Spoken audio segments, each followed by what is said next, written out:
संत शेखर कलि पावनावतार श्री सीताराम चरणाम्बुज चंचरीक भगवत भक्ति भूषण गोस्वामी श्री तुलसीदास जी महाराज कहते हैं,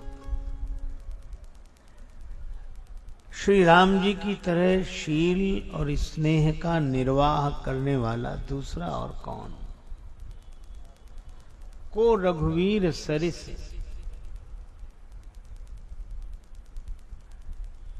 और वैसे ही जैसे कृपा सिंधु श्री राम है, वैसे ही शील सिंधु श्री भरत है। श्री राम और भरत जी का मिलन हुआ। प्रेम उधर से चला इधर से प्राण सिधारे, दोनों ही मिल गए देह मंदिर के द्वारे। एक दूसरे को जब दोनों ने अपनाया, पता नहीं कब किसमें कौन समाया। प्रेम तत्व के सिंधु में प्राण बिंदु जब खो गया, पंच तत्व तन त्याग कर अलख निरंजन हो गया। ऐसी मिलने दो रहे नहीं, ऐसी अनन्यता। सब अपनी अपनी सुधि भूल गए।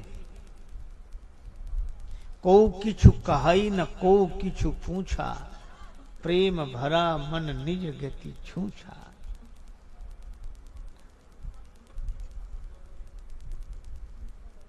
श्री राम जी से मिलने के बाद जब श्री भरत उस समाधि सुख से बहिर्मुख होते हैं, तो श्री जानकी माता के चरणों में प्रणाम किया।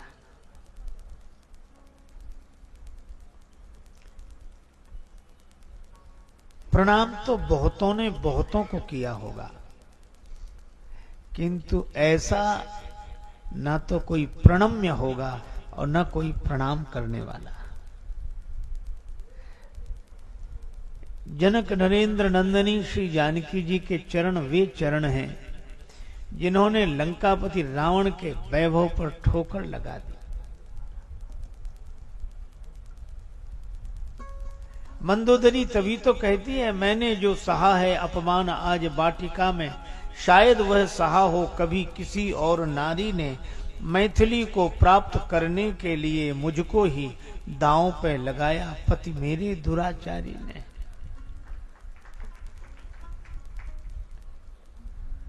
रावण कहता, मंदोदरी आदि सब रानी तब अनुचरी करूं पन मोरा। मंदोदरी को लगा होगा कि ये पति है कि विपत्ति है।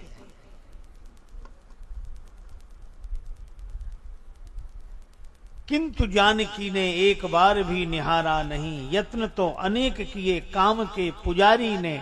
सीता की ऋणी हूं मैं, राजेश नहीं रावण की, मेरी तो बचाई लाज जनक दुलारी ने।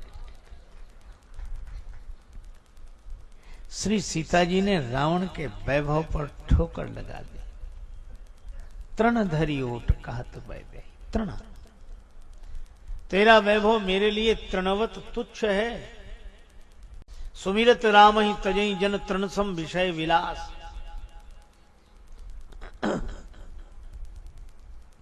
रावण ने कृपाण दिखाई। श्री जानकी जी ने कहा, रावण मैं उस ससुर की पुत्र वधू हूं जिसने बिछुरत दीन दयालु प्रिय तनु तृण यव परिहर्यो। तेरा वैभव मेरे लिए तृण के समान तुच्छ और प्रभु के बिना यह जीवन भी तृण के समान तुच्छ।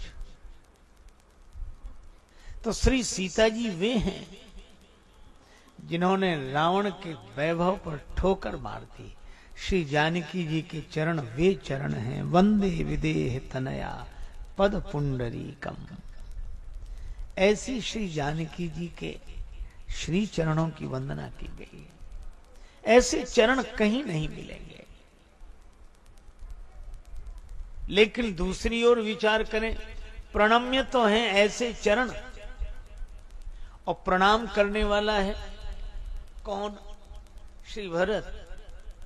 भरत जी का भव्य भाल। अगर ऐसे चरण कहीं नहीं मिलेंगे तो ऐसा भाल भी कहीं नहीं मिलेगा। श्री जानकी जी के चरणों ने रावण के वैभव को ठुकराया, तो श्री भरत जी के भाल ने अयोध्या के राज्य मुकुट को ठुकराया।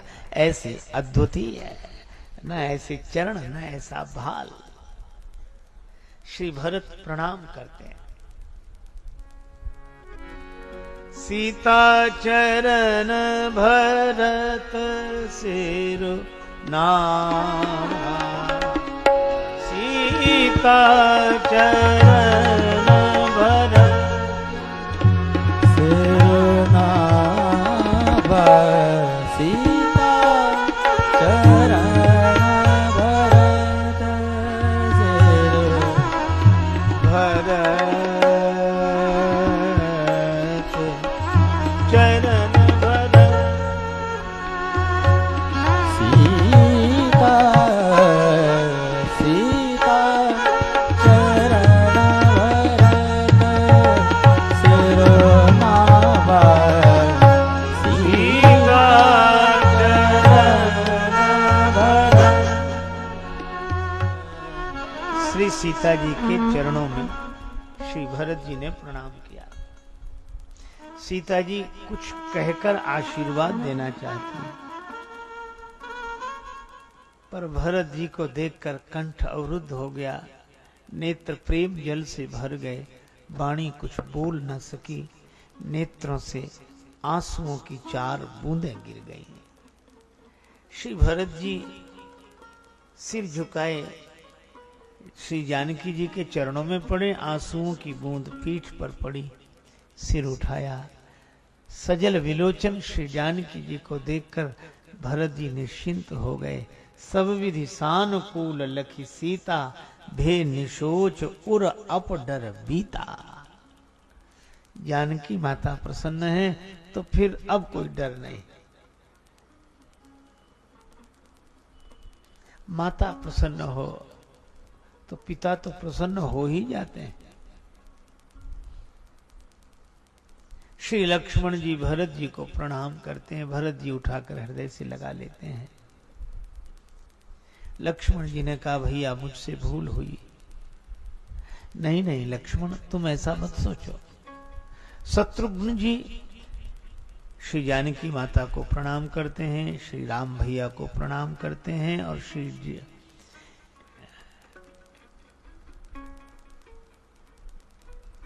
जानकी मैया को प्रणाम करते हैं।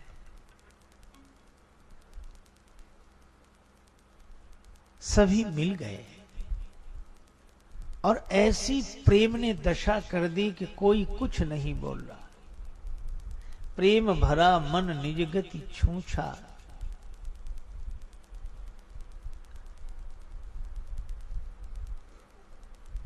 उस दशा में बोले कौन? बोलने वाला बचा हो तब तो बोले।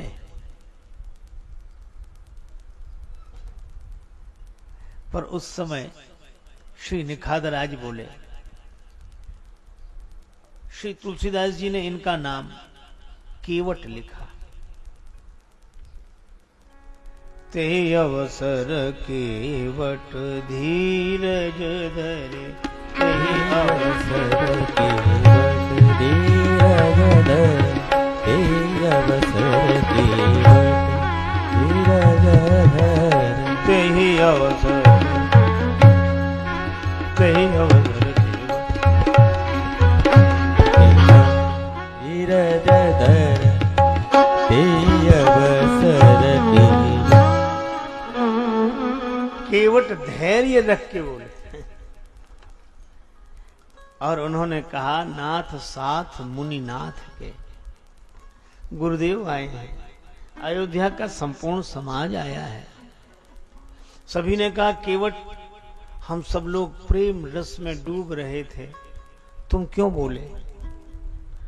केवट ने कहा कि मैं इसीलिए बोला क्योंकि जब सब डूब रहे हों तब भी केवट नहीं बोलेगा तो कब बोलेगा?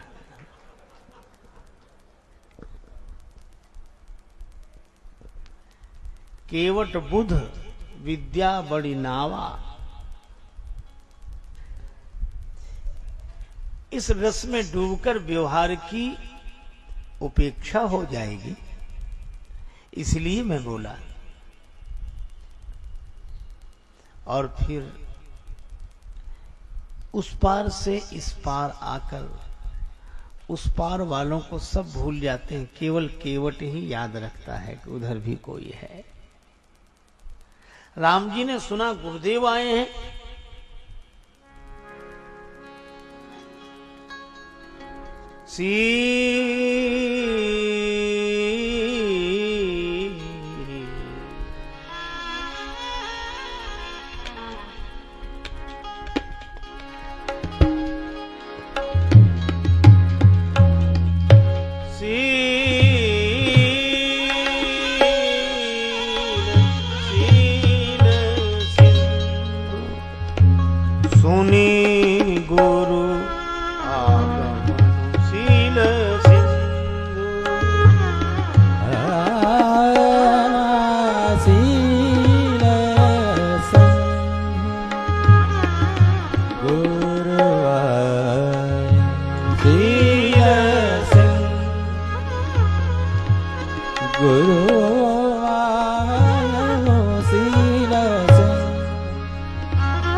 गुरु जी का आगमन सुना।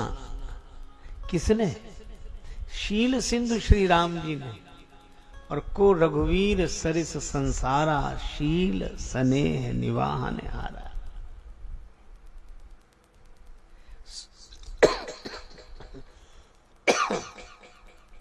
श्री सीता जी के पास शत्रुघ्न जी को रखा। गुरुदेव आए हैं, मैं स्वागत के लिए जाऊंगा। श्री राम जी स्वयं चलकर गुरुदेव के चरणों में प्रणाम करते हैं, माताओं को प्रणाम करते हैं, सबको लेकर आए।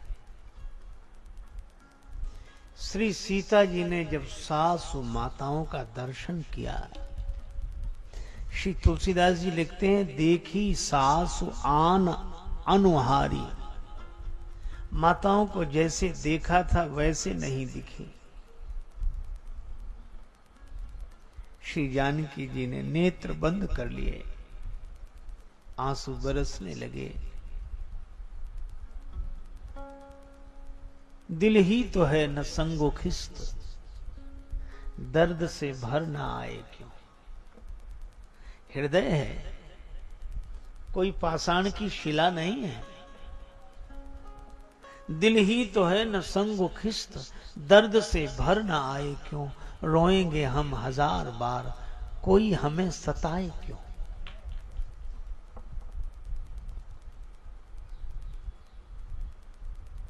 ऐसे अवसर पर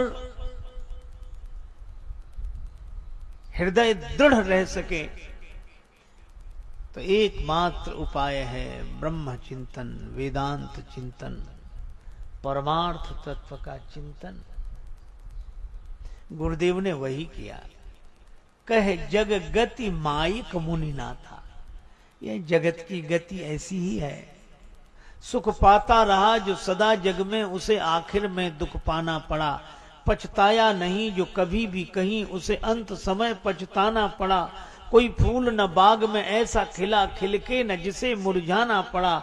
विधि का यह अटल विधान रहा, जिसे आना पड़ा उसे जाना पड़ा। नियम है।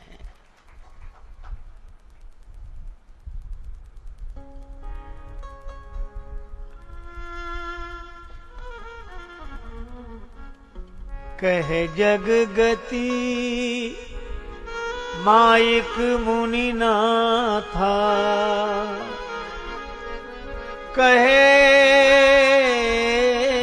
कछुक परमारथ गाथा।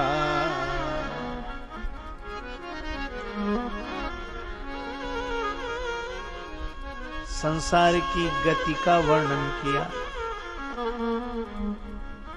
मन सोच तनिक तेरा अपना,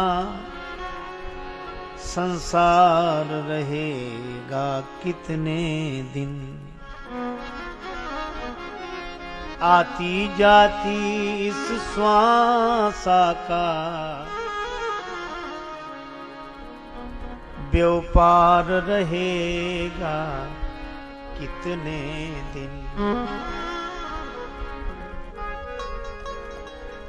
जो कल थे संग वो आज नहीं, जो आज है संग कल होंगे नहीं। मिल मिल के बिछुड़ने वालों का फिर प्यार रहेगा कितने दिन। संसार का स्वरूप ही ऐसा है।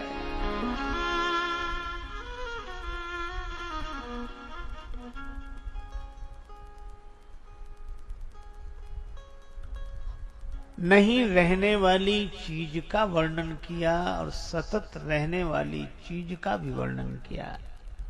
परमार्थ तत्व का वर्णन और जगत की गति दोनों का वर्णन किया।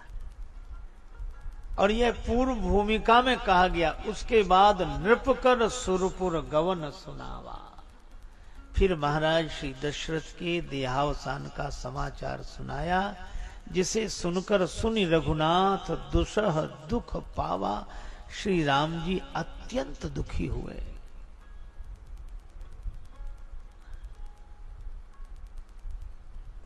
भगवान ने निर्जला व्रत किया। मुनियों कहें जल काहू न लीना।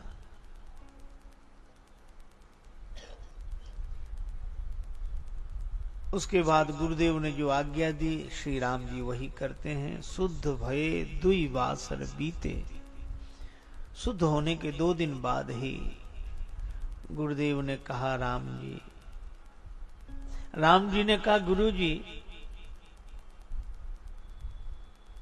सबके साथ आप भी वन में कष्ट उठा रहे हैं।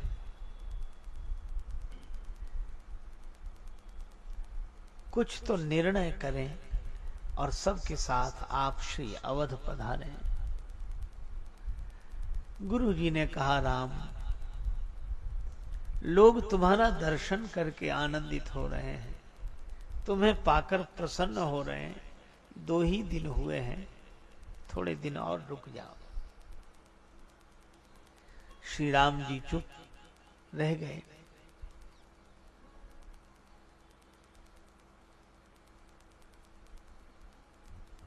एक दिन सभा लगी भी।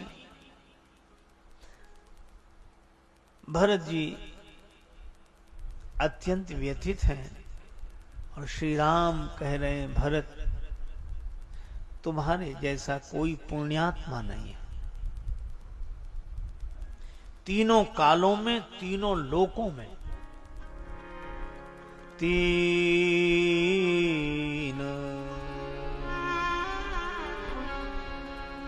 तीन काल त्रिभुवन,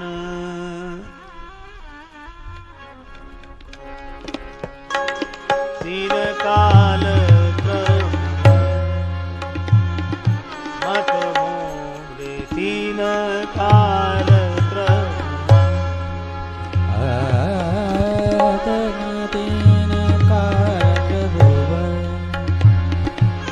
काल त्रिभुवन त्रिभुवन त्रिभुवन। पुण्य सिलोक तात तर तोरे,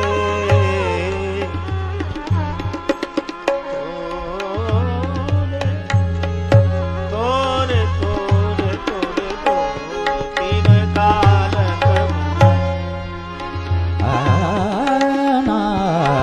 काल त्रिभुवन, काल त्रिभुवन, काल त्रिभुवन त्रिभुवन। काल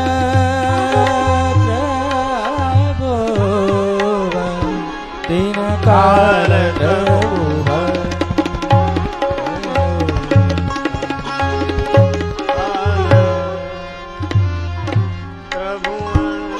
तीन काल प्रभु भय।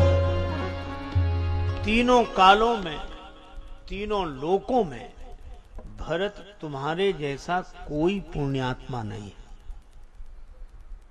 और श्री भरत कहते हैं मोहि समान को पाप निवासु, मेरे जैसा कोई पापी नहीं है। भगवान ने कहा जब तुम पापी हो इसका क्या प्रमाण है? श्री भरत जी ने कहा प्रभु आपका वनवास, तो तुम्हारे पाप का फल मेरा वनवास? हां प्रभु।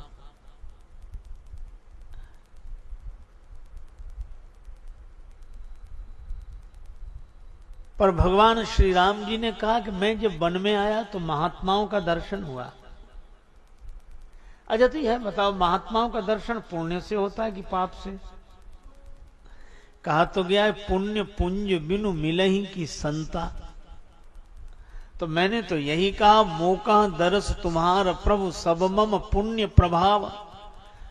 आपका दर्शन हो जाना यह मेरे पुण्य का फल है, और तुम कहते हो कि तुम्हारे पाप का फल है कि मुझे वन मिला।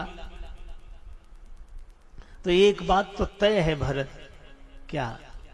जो काम मेरे पुण्य से हुआ वही काम तुम्हारे पाप से हो गया। जो काम मेरे पुण्य से हुआ वही काम तुम्हारे पाप से हो गया। तो भरत जिसका पाप इतना महान हो कि मेरे पुण्य की बराबरी करे, उसका पुण्य कितना महान होगा। इसलिए भरत तुम्हारे जैसा कोई पुण्यात्मा नहीं है।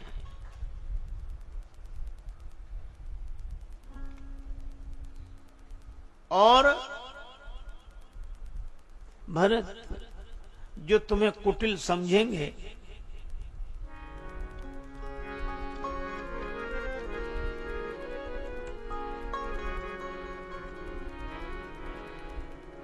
और आनत तुम पर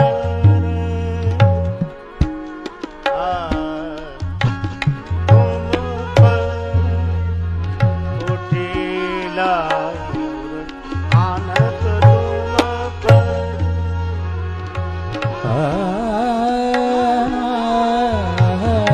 तुम पर कुटिलाई लोक जाई परलोक नसाई, आनत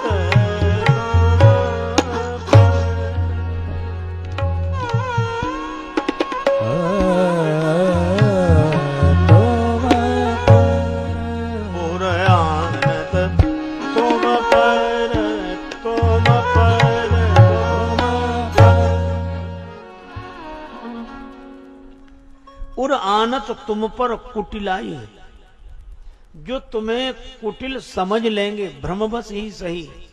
जाई लोक परलोक नसाई, उनका लोक परलोक नष्ट हो जाएगा। भगवान श्री राम ने जब यह कहा तो सभा में बैठे हुए दो महापुरुष अत्यंत क्षुब्ध हुए। एक श्री लक्ष्मण, एक श्री निखादराज। लक्ष्मण जी ने भी कहा कुटिल कुबंधु को अवसर ताकी, और श्री निखादराज ने भी कहा जो पे जिए न हो तो कुटिलाई। तो यह बड़े दुखी हुए कि हमारा तो लोक परलोक नष्ट हो गया। पर भगवान से श्री वशिष्ठ जी ने कहा राम, कुछ लोगों ने भ्रमवश श्री भरत को कुटिल समझ लिया, उनका लोक परलोक नष्ट हो गया है, तो बने कैसे? श्री राम जी ने कहा एक ही उपाय है, मिटी हैं पाप प्रपंच सब, अखिल अमंगल भार, लोक सुजस परलोक सुख सुमिरत नाम तुम्हारा। श्री भरत, जो तुम्हारा नाम लेंगे उन्हें लोक में सुयश मिलेगा, परलोक में सुख मिलेगा।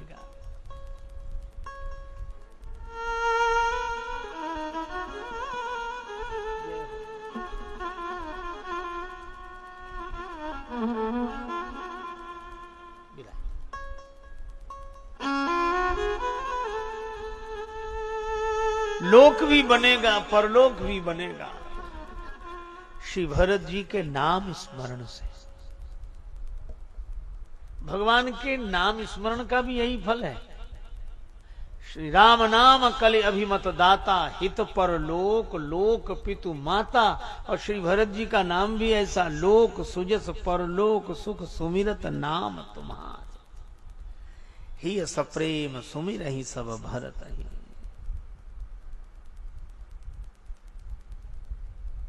किसी ने समाचार दिया महाराज श्री जनक आए हैं। राम जी को बड़ा संकोच, स्वागत के लिए गए। धन्य है विदेह राज,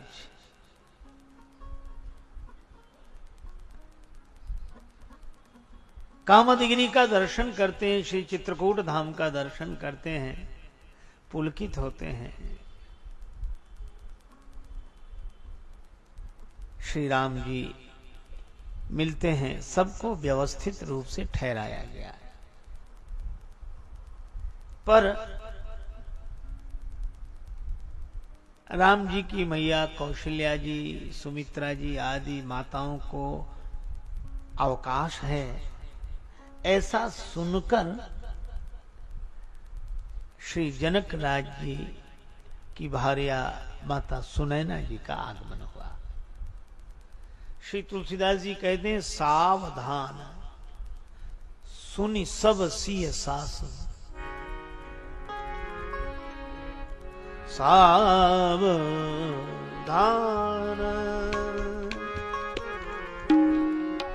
सावधान सब सुनी सिय सास।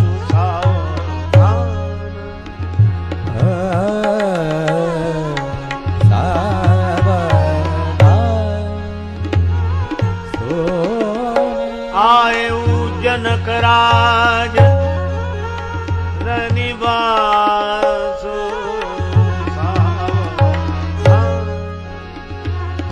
सावधान सावधान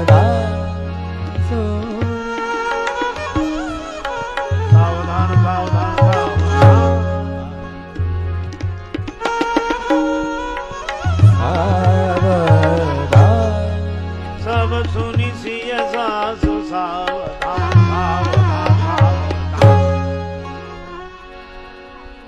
आयु जनक राज रनिवास। सुनैना जी आई। श्री तुलसीदास जी का शब्द शिल्पन इतना अद्भुतीय है, अद्भुत है। सुनैना जी कौशल्या जी को प्रणाम कर रही हैं तो श्री तुलसीदास जी कहते हैं, जनक प्रिया गही पाय पुनीता। यह श्री जनक जी की प्रिया है। जनक जी की भार्या सुनैना जी ने श्री कौशल्या जी को प्रणाम किया। जनक प्रिया गही पाय पुनीता, प्रणाम हुआ। लेकिन जैसे ही श्री जानकी जी की ओर देखा तो अब जनक प्रिया नहीं बोल रही हैं। सीय मातु कहे विधि बुद्धि बाकी, जो पै फेन फोर पवि टांकी। अब यह श्री सीता जी की माता जी बोल रही हैं। वे कहती हैं कि विधाता की बुद्धि बड़ी टेढ़ी है, जिसने दूध का फेन तोड़ने के लिए वज्र की टांकी का प्रयोग किया। बड़ी अद्भुत उपमा है। दूध का फेन तोड़ने के लिए वज्र की टांकी का प्रयोग। अच्छा, दूध क्या है? श्री अवध का राज्य ही दूध है, क्योंकि मंथरा ने कैकेयी माता से कहा, श्री राम जी के राजा बन जाने के बाद आप राज्य से ऐसे अलग कर दी जाओगी जैसे दूध से मक्खी। भामिन भयउ दूध कै माखी, रेख खचाय कहूं बल भाखी। भामिन भयउ दूध कै माखी। तो दूध राज्य हुआ। अब यह राज्य रूपी दूध किसी बर्तन में रखा था।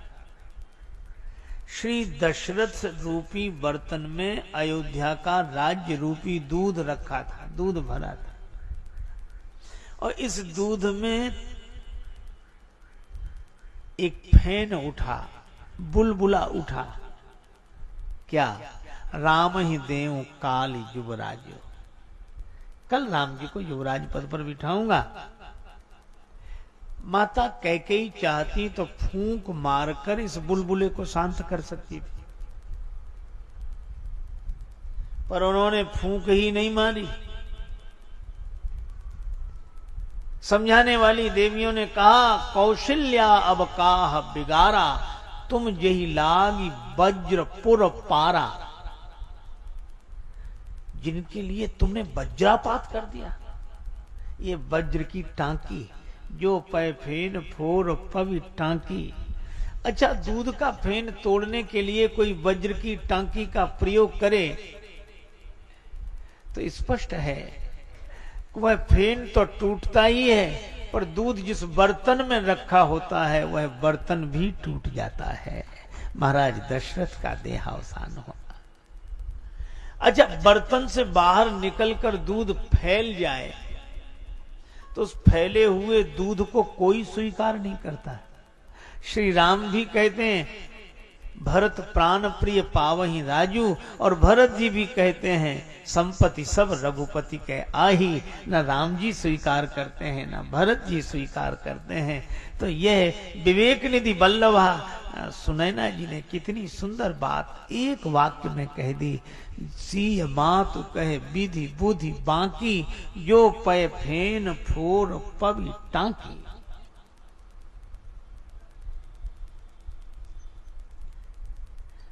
अब माता सुनैना तो विधाता की बुद्धि टेढ़ी बता रही है,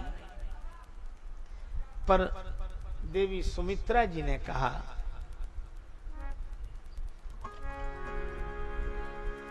सुनि ससोच कह देवी सुमित्रा, सुनि ससोच कह देवी सुमित्रा, सुनि ससोच कह देवी सुमित्रा, सुनि ससोच कह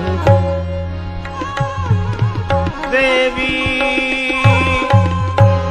सुमित्रा, विधि गति बड़ विपरीत विचित्रा कहती। सुनि ससोच कह देवी सुमित्रा, सुनि ससोच कह देवी ससोच कह दे, ससोच कह देवी।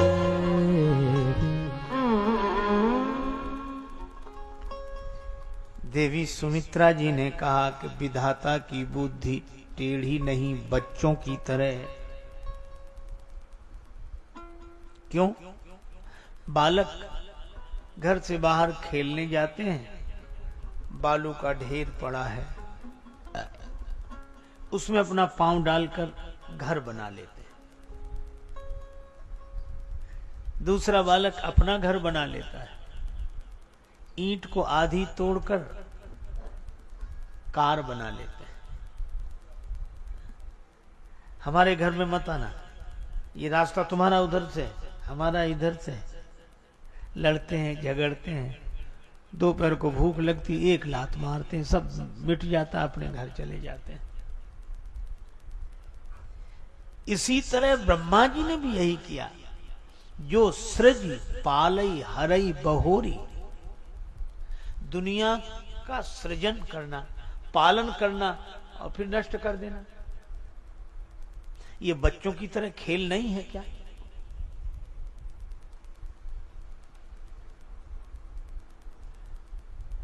और हमें लगता है कि ये दुनिया बनाने वाले से भी बनी नहीं।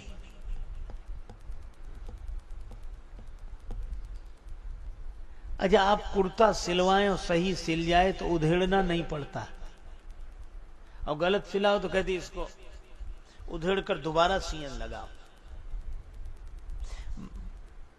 दुनिया बनाने वाला आज तक उधेड़ बुन में पड़ा है। ये दुनिया सही बन ही नहीं पाती, इसलिए फिर उसे उधेड़ करनी पड़ती। मिटा मिटा के बनाता है कि शायद अब बन जाए, शायद अब बन जाए, अब बन जाए। अच्छा, लेकिन एक अद्भुत बात है, ये जो सुमित्रा जी ने कहा, जो सृज पालई हरई बहोरी, तो ब्रह्मा जी का काम तो केवल सृष्टि का सृजन है। पालन तो भगवान विष्णु का है और संहार भगवान शंकर का। फिर श्री ब्रह्मा जी के ही माथे ये तीनों बातें क्यों मढ़ दी गई, जो सृज पालई हरई बहोरी? अरे भाई, यह सृष्टि की बात नहीं कही जा रही, अयोध्या में जो कुछ घटा उसकी बात कही जा रही। कि अगर राम जी का राज्य नहीं होने देना था तो दशरथ जी के मन में राम जी को राज्य देने की भावना का सृजन क्यों किया? अच्छा, फिर पालन कराया। पूरी प्रजा भी चाहती है जियो जगतपति बरस करोरी, जग मंगल भल काज विचारा। सभी चाहते हैं, तो जो सृज पालई, और फिर एक ऐसी समस्या उत्पन्न कर दी कि हरई बहोरी, उसको नष्ट भी करा दिया। ये बच्चों जैसी बुद्धि है, घर बनाना, लड़ना, झगड़ना, एक स्वयं लात मार के तोड़ देना। बाल केली सम विधि मति भोरी, विधाता की बुद्धि टेढ़ी नहीं भोली है। अब सुनैना जी कहती हैं विधाता की बुद्धि टेढ़ी, सुमित्रा जी कहती हैं विधाता की बुद्धि भोली, बच्चों की तरह। पर धन्य है माता कौशल्या। माता कौशल्या बोली, कौशल्या कह दोष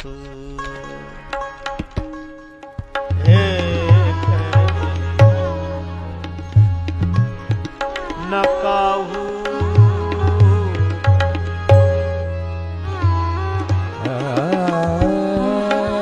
कौशल्या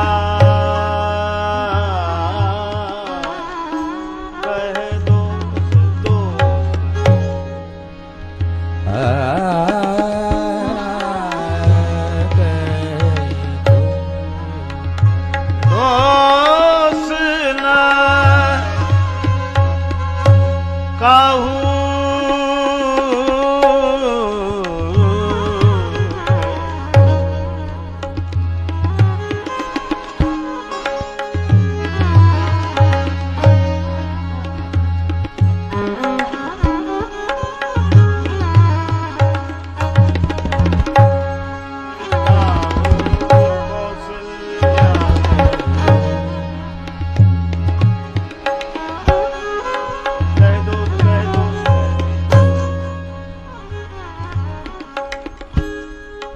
कर्म विवश दुख सुख क्षति लाहू, कौशल्या कह, कौशल्या कह, कौशल्या कह। कौशल्या जी कहती किसी का दोष नहीं, कर्म विवश दुख सुख क्षति लाहू। ये हानि लाभ दुख सुख ये सब कर्म के अधीन है।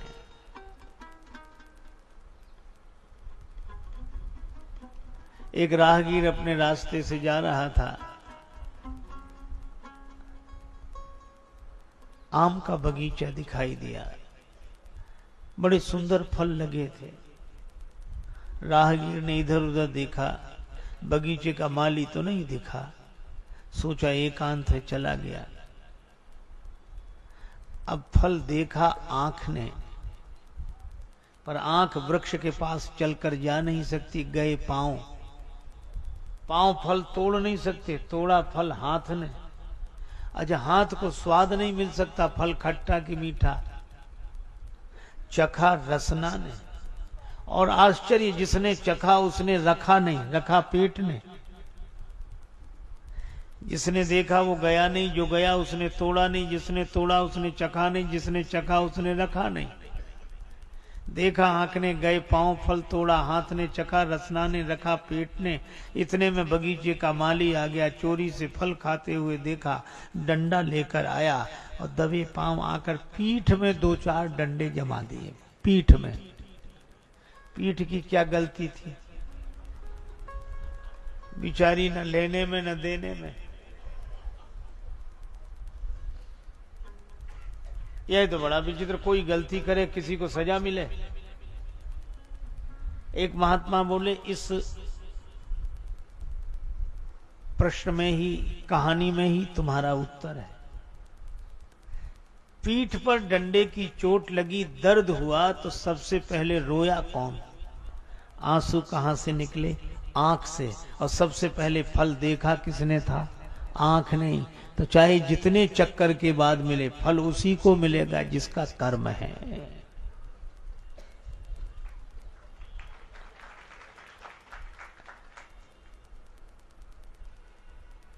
मैं कहता हूं आपके पास 1000 गौएं हों, 1000 गौ माताएं, और सब मिला दी जाएं, फिर आपको पहचानना मुश्किल होगा कि हमारी गौ माता कहां है। 1000 गायें अंदाज से ढूंढते फिरोगे। और मैं कहता हूं आप ऐसे सोचें कि 1000 गौओं को पहचानना हो, आप बछड़े को छोड़ दो। बछड़ा उन 1000 गौओं में अपनी मां के पास पहुंच जाएगा। तो जैसे 1000 गौओं में भी बछड़ा अपनी मां को पहचानता है, इसी तरह प्राणी का प्रारब्ध रूपी बछड़ा भोगने वाले को पहचानता है कि यह है, यह है, यह है। इसी को आदमी गैया की तरह है, गौ की तरह, और इसका प्रारब्ध बछड़े की तरह यह पहचानता है। अवश्यमेव भोक्तव्यम कृतम कर्म शुभाशुभम। इसलिए किसी का दोष नहीं है, यह सब कर्म के अधीन है। अपना प्रारब्ध जैसा जहां से, वैसे परिणाम मिलते वहां से।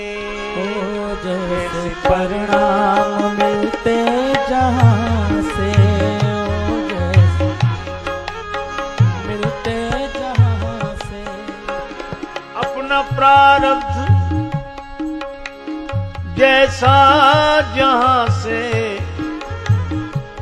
वैसे परिणाम मिलते वहां से। वैसे परिणाम मिलते वहां से, वैसे परिणाम मिलते वहां से। ओ वैसे परिणाम मिलते वहां से।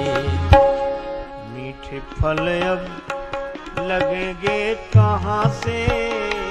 मीठे फल अब लगेंगे कहां से? बीज कड़वे तो बो ही चुके हो। ओ बीज कड़वे तो बो ही चुके हो। राही जागो हुआ अब सवेरा।